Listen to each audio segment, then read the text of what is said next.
येवला तालुक्यात कांदा व मका उत्पादक शेतकऱ्यांच्या विविध मागण्यांसाठी बच्चू कडू यांचा जनाक्रोश मुक्काम मोर्चा काढणार असून या अगोदर येवला तालुक्यातील पुरणगाव येथून बाजार समितीपर्यंत भव्य ट्रेनक्टर रेनली काढण्यात आली। या रेनलीत ट्रेनक्टर सह मोठ्या संख्येने शेतकरी सहभागी झाले होते।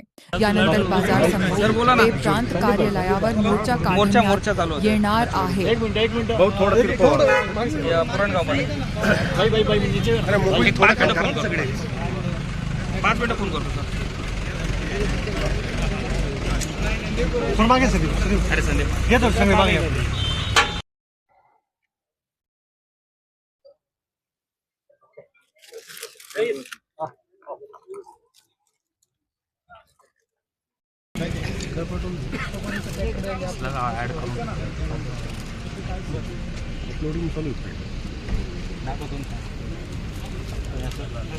गोंदूबाबा सोबत अनेक मंत्र्यांचे फोटो दिसत आहेत।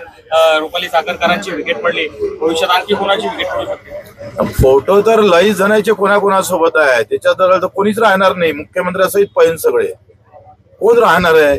मोदी साहेबांचे फोटो आहे कुठं एखाद्या बंधूबाबा सोबत? ते तर असे आपले तर अर्धे तर राजकारणी तुम्ही सांगा, बाबान देवाशिवाय मंदिराशिवाय किंवा धर्माशिवाय यांना काही जमते का हो? यांना तर तिथंच पडावं लागतं। त्याच्यानं हे जर काढत बसलं का नाही तर प्रत्येक इलाख्यातल्या भोंदूबाबा सोबत त्यांचे फोटो लागलेले आहे व्यवस्थित। फोटो असून नाही म्हणता येईल आपल्याला काही। आता एखाद्यानं नेलं, आम्हाला कार्यकर्त्यांनी नेलं आणि तिकडे काही त्या मंदिरात त्या बाबानं काही केलं तर त्याला आम्ही काय करणार आहे? दोषी आहे का? आता मी मगा उदाहरण दिलं, तुमच्यासोबत फोटो काढला आणि तुम्ही तिकडे काय केलं तर मी दोषी आहे का? असं होणार नाही।